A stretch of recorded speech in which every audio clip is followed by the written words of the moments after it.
उत्तर प्रदेश में नगर निकाय चुनाव के नामांकन प्रक्रिया जारी है और आज हम पहुंचे हैं सहारनपुर के वार्ड 68 में, जहां से इस बार साकिर मलिक, जो कि लंबे समय से समाज सेवा करते आ रहे हैं, और इस बार क्या कारण है कि उनको चुनाव लड़ना पड़ रहा है। साकिर जी, पहले तो आपका स्वागत है न्यूज़ 7 में। आखिर ऐसी क्या मजबूरी पड़ गई कि आपको अब चुनाव लड़ना पड़ रहा है, क्योंकि आप लंबे समय से समाज सेवा करते आ रहे हैं? देखिए, बहुत सारी ऐसी मजबूरियाँ आई सामने वार्ड 68 में, जिनको देखते हुए मुझे इस चुनाव मैदान में उतरना पड़ा है। क्योंकि हमारे वार्ड में ना तो कोई विकास हुआ है आज तक, और ना ही कभी किसी के यहाँ पे कोई योजनाएं पहुँची है आज तक। जितनी भी योजनाएं आती हैं सब वार्ड से बाहर चली जाती हैं। वो इसलिए क्योंकि जब मौजूदा जो होते हैं वो वार्ड के ही नहीं हुए आज तक। क्योंकि जब तक के परिवार का दुख जो इंसान परिवार का होगा वही समझता है, और जब तक के परिवार के बीच से कोई हम चुन के नहीं लाएंगे तब तक के हमारे वार्ड का विकास नहीं होगा, और ना ही हमारे वार्ड में कभी किसी के यहाँ घर घर जाके योजनाएं पहुँची है। इन्होंने बहुत सारे काम ऐसे किए हैं, बेवाओं के साथ बहुत ज़्यादा बदतमीज़ी हुई है, उनसे अनुदान के पैसे तक के खाए गए हैं। ये सब कुछ देखते हुए मुझे इस चुनावी मैदान में आना पड़ा है, ताकि हमारे वार्ड में जितनी योजनाएं आती हैं, सरकारी प्रधानमंत्री योजनाएं आती हैं, मुख्यमंत्री योजनाएं आती हैं, वो घर घर जाकर हम उनको घर घर पहुंचा सकें। अच्छा, विकास की बात करें, विकास की अगर हम बात करें, क्योंकि जो यहाँ के पार्षद है वो कहते हैं कि हमने इतना विकास कराया कि इस बार जो बचे हुए कुछ कार्य ऐसे थे जो पूरे हो चुके हैं लगभग, और इस बार तो उनको जनता वोट दे रही है। क्या कहें, कैसा विकास हो पाया है और कैसी सड़कें आपके वार्ड की है? देखिए, विकास की बात तो ऐसी है कि ये हमारा जो वार्ड है वो स्मार्ट सिटी में आ गया है, और स्मार्ट सिटी के आने के बाद भी ये खुद ठेकेदारी कर रहे हैं। और ठेकेदारी में अब आप देखिए, 1 महीने पहले अभी आदलगढ़ की मायके तक की सड़कें बनी हुई हैं। देख लिए 6 इंच माल पास हुआ है और 2-2 इंच माल डाल रहे हैं, वो 1 महीने भी नहीं चली, टूट के हो गई। ये विकास है? और स्मार्ट सिटी के तक का सामान तक के चोरी कर रहे हैं, ये विकास है? विकास तो वो होता है कि इंसान को घर घर जाके योजनाएं पहुंचाई जाए। नाली सड़कें तो हमारा मौलिक अधिकार है, ये तो होनी ही होनी है। और अब जब स्मार्ट सिटी में आ गया, ये रियल में होनी ही होनी है।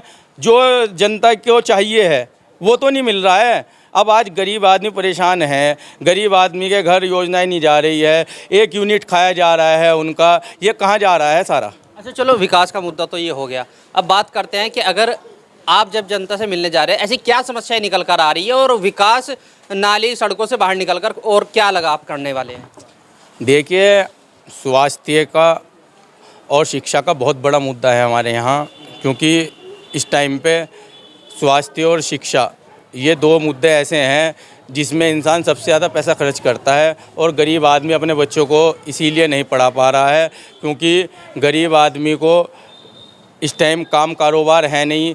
और हमारे क्षेत्र में ना तो कोई आज तक इतने टाइम में कोई सरकारी इस अस्पताल की कोई सुविधा हुई है, और ना ही हमारे क्षेत्र में आज तक कोई किसी प्राइमरी स्कूल की या आंगनवाड़ी की हमारे क्षेत्र में आज तक कोई सुविधा हुई नहीं है।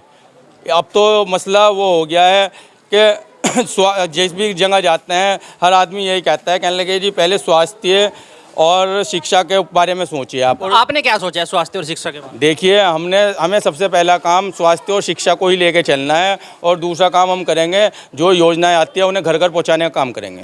अच्छा, अगर आप जीत जाते हैं, प्राथमिकता क्या रहेंगी वार्ड की? सबसे पहले क्या कराएंगे? देखिए, हमारे यहाँ एक हमारा चौकी है, उसको इतना गंदा कर रखा है इन लोगों ने, अपनी लकड़ियाँ लगा के अपने वो करके उसे बिल्कुल नाश कर रखा है।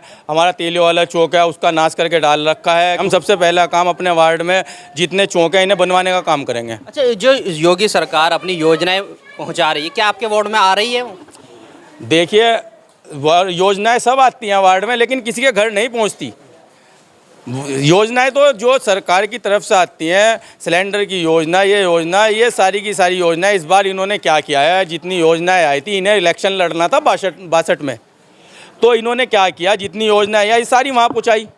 क्योंकि ये चाह रहे थे, कहने लगे 68 से तो हम ऐसे ही निकल जाएंगे, हमें कोई हराने वाला नहीं है। इसलिए इन्होंने इलेक्शन अपने भाई को उतारना था इलेक्शन में 62 में, इसलिए सारी योजनाएं सारे सिलेंडर इन्होंने वहाँ पहुँचाए हैं, और यहाँ की पब्लिक का बिल्कुल कोई ख्याल नहीं रखा। क्योंकि 62 के रहने वाले हैं, अब इन्हें 68 की क्या फिक्र होगी। अच्छा, आपने क्या प्लानिंग की है वार्ड को स्मार्ट बनाने के लिए? देखिए, वो हमने प्लानिंग की है वार्ड में जितनी भी योजनाएं आएंगी स्मार्ट सिटी के तहत, उतनी सारी योजनाएं अपने वार्ड में लाएंगे और घर घर जाके वार्ड वालों को घर घर जाके योजनाएं देंगे और वार्ड वालों को जागरूक करेंगे ताकि वो जागरूक होकर आगे बढ़ने का काम करें और खुद चल के हमें बताएं कि ये काम इस तरह होना है। क्योंकि हम पार्षद का इलेक्शन अपने लिए नहीं लड़ रहे हैं, हम जनता के हित में लड़ रहे हैं और जनता को साथ लेके सबका साथ सबका विकास करके ही चलेंगे इंशाल्लाह। ये थे वार्ड 68 से साकिर मलिक हमारे साथ। इन्होंने कहा कि जो सरकार की योजनाएं हैं वो इनके वार्ड में नहीं पहुंच रही। नाली और सड़कें तो बनती रहती है और फिर टूटती है फिर बन जाती है, लेकिन जो योजनाएं हैं सरकार की वो इनके वार्ड में कैसे आए। इन्होंने पूरी प्लानिंग की है कि वार्ड को किस तरीके से स्मार्ट बनाया जाएगा। मैं अंकुर सैनी, न्यूज़ 7 सहारनपुर। इस वीडियो को लाइक करें, हमारे चैनल को सब्सक्राइब कर बेल आइकन जरूर प्रेस करें हमारी न्यू वीडियो सबसे पहले देखने के लिए।